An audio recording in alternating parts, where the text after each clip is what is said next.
हम एकल रेखा छिद्र से फ्राउनहोफर विवर्तन यानी Fraunhofer diffraction at a single slit के बारे में चर्चा करेंगे।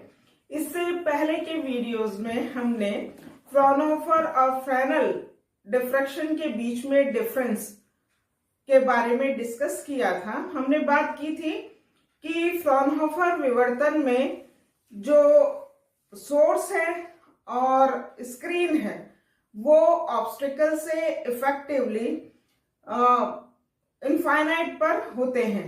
इनफाइनाइट पर होने के कारण यानी अनंत पर होते हैं और अनंत पर होने के कारण जब सोर्स से जो वेव फ्रंट ऑब्स्टिकल तक पहुंचता है वो प्लेन वेव फ्रंट होता है। तो कहने का मतलब ये है कि फ्राउनहोफर विवर्तन में वेव फ्रंट प्लेन लिया जाता है। तो इसके लिए हम अब लेंसेज का यूज करते हैं, क्योंकि ऐसा तो संभव नहीं है कि सोर्स और स्क्रीन को अनंत पर रखने जाएं, तो उसकी बजाय प्लेन वेव फ्रंट प्राप्त करने के लिए हम लेंसेज का यूज करते हैं। किस तरह से कि जैसे ये सोर्स है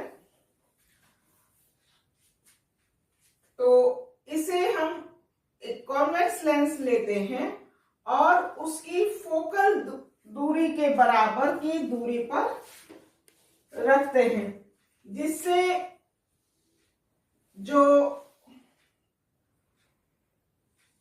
प्रकाश लेंस पर पहुंचता है तो वो एक दूसरे के पैरेलल हो जाती हैं। ये इसका मतलब जो तरंगाग्र होगा वो प्लेन समतल होगा, मतलब जो वेव फ्रंट होगा वो प्लेन वेव फ्रंट होगा, जिसे हम W1 W2 से डिनोट कर रहे हैं। ये हमारा एक एकल रेखा छिद्र है, मतलब सिंगल स्लिट है, जो कि इस तरह से रखा हुआ है कि आधा अंदर है स्लिट और आधा ऊपर है बोर्ड के। मतलब ये जो AB है ये स्लिट की चौड़ाई है। ये जब प्लेन वेव फ्रंट आगे बढ़ता हुआ स्लिट तक पहुंचता है तो हम हाइगन के तरंग सिद्धांत से हमें पता है कि तरंगाग्र पे पड़ने वाला हर बिंदु एक नए सोर्स की तरह से कार्य करता है और उससे द्वितीयक तरंगिकाएं निकलती हैं, और तरंगाग्र पे पड़ने वाला प्रत्येक पॉइंट एक सेम फेस में होता है। मतलब जो उत्सर्जित द्वितीयक तरंगिकाएं हैं वो समान कला में होती हैं। तो यहाँ पर द्वितीयक तरंगिकाएं उत्सर्जित होंगी। ये हमारा स्क्रीन है, यहाँ पर लेंस लिया जाता है फिर से, जिससे कि ये जो तरंगिकाएं आगे बढ़ेंगी वो स्क्रीन पर फोकसित की जा सके। तो वो तरंगिकाएं जो कि उसी दिशा में आगे बढ़ती हैं जिस दिशा में ये तरंगाग्र आपतित है, इंसिडेंट है, तो वो लेंस के द्वारा बिंदु P पर फोकसित हो जाती हैं।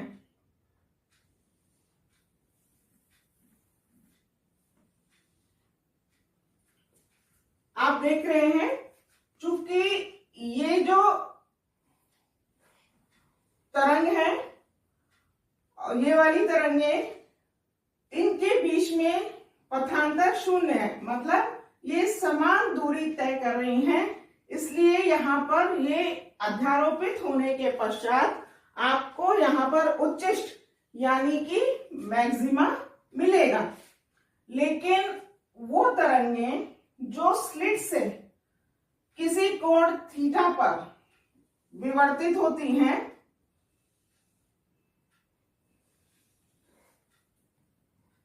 ये कोण थीटा है जिससे विवर्तित हुई है, वो मान लीजिए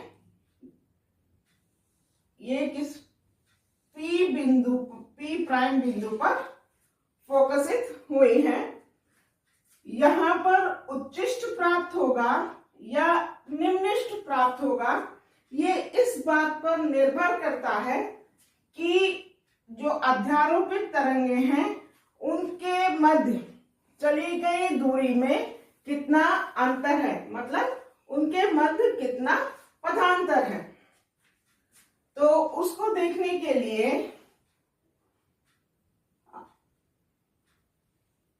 हम पथांतर निकाल रहे हैं। तो ये जो AB जो दूरी है इसे हम E लेके चल रहे हैं, स्मॉल e। तो यहां से A से हम एक परपेंडिकुलर डाल रहे हैं, तो ये जो एंगल है ये भी थीटा ही होगा। इसको हम C पॉइंट दे दे, तो जो पथांतर है वो क्या हो जाएगा, BC। जो पथांतर डेल्टा से हम डिनोट कर रहे हैं, पाथ डिफरेंस,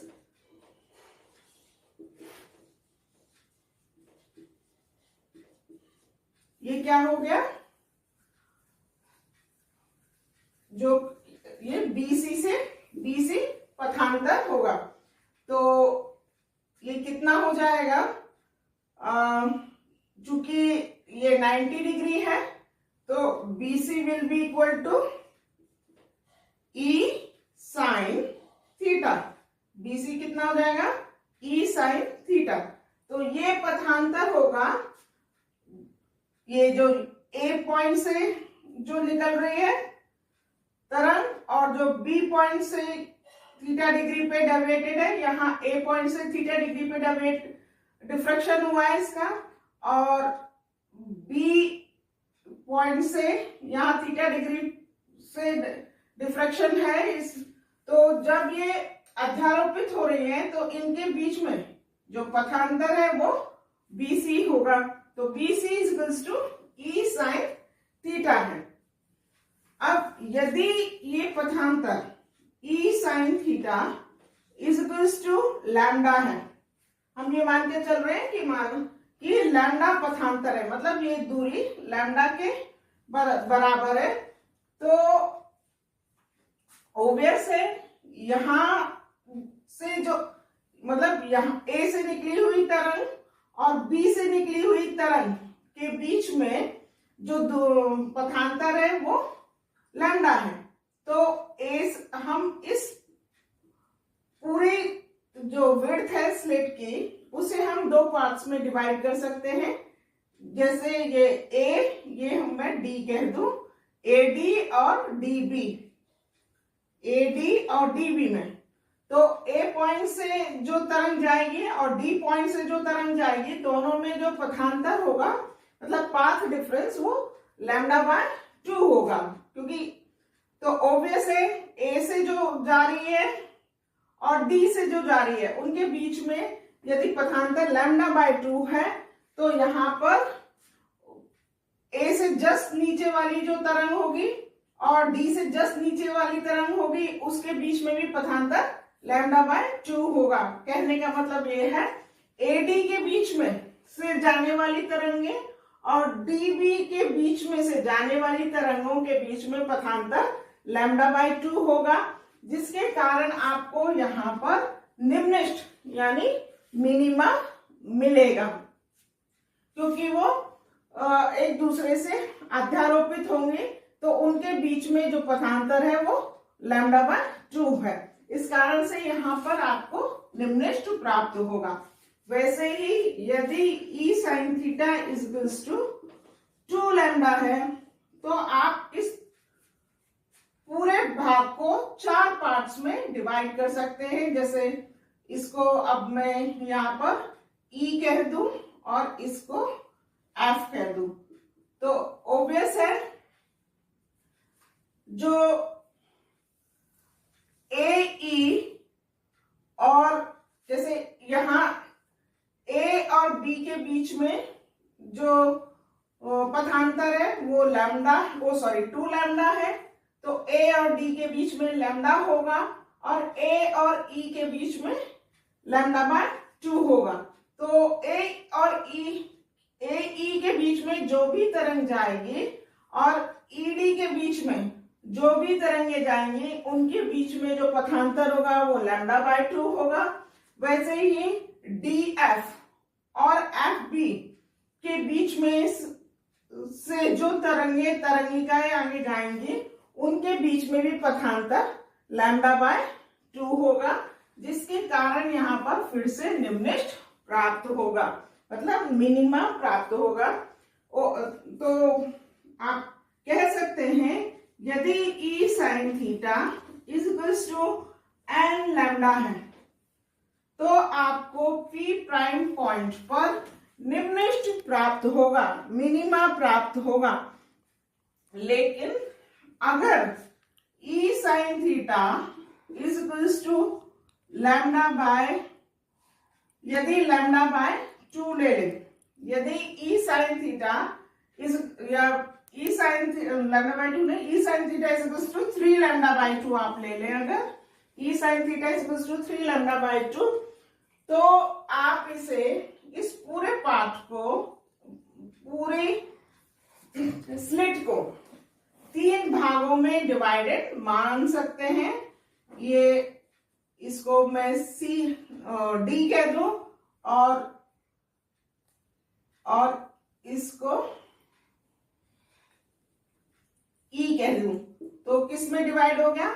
ए डी डी ई और E B, A D D E और ई बी। तो आप देख रहे हैं कि 3 लैम्डा बाय 2 ए और बी के बीच में, ए और बी से चली गई जो तरंग है उनके बीच में जो पथांतर है वो 3 लैम्डा बाय 2 है। तो ऑब्वियस है ए और डी के से जो तरंग जाएगी उसके बीच में लैम्डा बाय 2 होगा और डी और ई के बीच में, तो डी और ई से जो तरंग जाएगी उसके बीच में लैम्डा बाय 2 का पथांतर होगा। मतलब ए और डी के बीच में से और डी और ई के बीच में से जो भी तरंगे जाएंगी उनके बीच में जो पथांतर है वो लैम्डा बाय 2 होगा, जो कि तो एक दूसरे को वो अध्यारोपित होकर एक दूसरे को निरस्त कर देंगे। लेकिन ई और बी के बीच में जो तरंगे पहुंचेंगी वो एक दूसरे पर अध्यारोपित होकर उच्चिष्ट देंगी, तो फिर आपको यहाँ पर उच्चिष्ट प्राप्त होगा। कहने का मतलब ये है कि E sine theta is equals to 2n+1 lambda by 2 यदि है, तो जहां n is equals to 0 1 2 3 and so on है, तो जहां पर E sine theta is equals to 2n+1 lambda by 2 है वहां तब तो आपको मैक्सिमा मिलेगा, उच्चिष्ट मिलेगा। और यदि E sine theta is equals to N lambda है तो आपको वहां पर मैक्सिमा निम्नलिखित मिलेगा, मतलब मिनिमा, तो आपको वहां मिनिमा मिलेगा।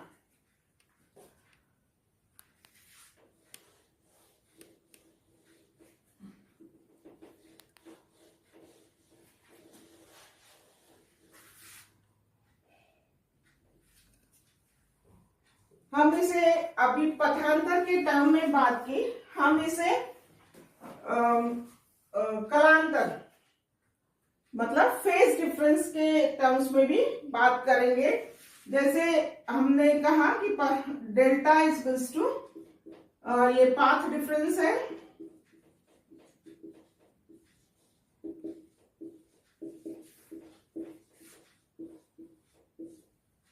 कितना है पाथ डिफरेंस, ई साइन थीटा। तो जो फेज डिफरेंस है वो कितना हो जाएगा, 2 pi upon lambda equals to, sorry 2 pi upon lambda into path difference delta. हम इसे 2 अल्फा से डिनोट कर रहे हैं, डेल्टा को 2 अल्फा से डिनोट कर रहे हैं। अल्फा क्या है ये हम बाद में निकालेंगे। तो आपका जो alpha will be equal to pi upon lambda into path difference. तो ये हो जाएगा pi upon lambda into E sine theta. तो हम देख रहे हैं, जो फाइनली हमने इस बात को देखा कि जो फ्रॉनहोफर विवर्तन में हम लेंसेज का यूज करते हैं, जिससे कि हम प्रभावी रूप से तो अनंत पर सोर्स और स्क्रीन अनंत पर रखे हुए हैं कि, लेकिन अनंत पर रखना मुश्किल है। इस कारण से चूंकि अनंत पे रखने से हमें प्लेन वेव फ्रंट प्राप्त होता है, तो हम प्लेन वेव फ्रंट लेंसेज का यूज करके प्राप्त कर लेते हैं। तो ये सोर्स है, इससे जो वेव रेज आगे बढ़ रही है लेंसेज से, वो लेंस का यूज करने से चूंकि सोर्स इसके फोकस पे रखा हुआ है, तो वो एक दूसरे के पैरेलल हो जाएंगी। और प्लेन वेव फ्रंट में जो रेज हैं वो एक दूसरे के पैरेलल होती हैं। तो ये आपको प्लेन वेव फ्रंट प्राप्त हुआ है। जब ये वेव फ्रंट, ये आपका एकल स्लिट है, मतलब सिंगल स्लिट है, एकल रेखा चित्र है, जो आधा अंदर है आधा बाहर है, ये चौड़ाई है। तो जब ये आगे बढ़ता है तो यहाँ पर उसका वो डिफ्रैक्शन यानी विवर्तन होता है, उसका हर पॉइंट एक नई तरंगिका सेकेंडरी वेवलेट्स को उत्सर्जित करता है। जो वेवलेट्स आगे की ओर सीधी दिशा में पहुंचती हैं, वो यहाँ पर फोकसित होकर उच्चिष्ट देती हैं, मैक्सिमा देती हैं, क्योंकि उनके द्वारा चली गई दूरी सभी के द्वारा समान है, जिससे उनका पाथ डिफरेंस 0 है। इस कारण से यहाँ पर आपको मैक्सिमा मिलेगा। लेकिन जो किरण थीटा डिग्री पर डिफ्रैक्ट हुई है, वो यहाँ फोकसित हो रही है, जैसे स्क्रीन पर पी प्राइम बिंदु पर फोकसित हो रही है। अब ये बिंदु उच्चिष्ट होगा यानी मैक्सिमा होगा या मिनिमा होगा, ये इस बात पे डिपेंड करता है कि पाथ डिफरेंस कितना है। यदि पाथ डिफरेंस n लैम्डा है तो आपको वहां पर मिनिमा मिलेगा, और यदि path difference 2n+1 lambda by 2 है तो आपको वहां पर मैक्सिमा मिलेगा। और ये ऐसा क्यों होगा, ये हमने अभी डिस्कस किया है। अब नेक्स्ट टर्म पे हम इन बिंदुओं पे इंटेंसिटी कितनी होगी इसके बारे में डिस्कस करेंगे। धन्यवाद।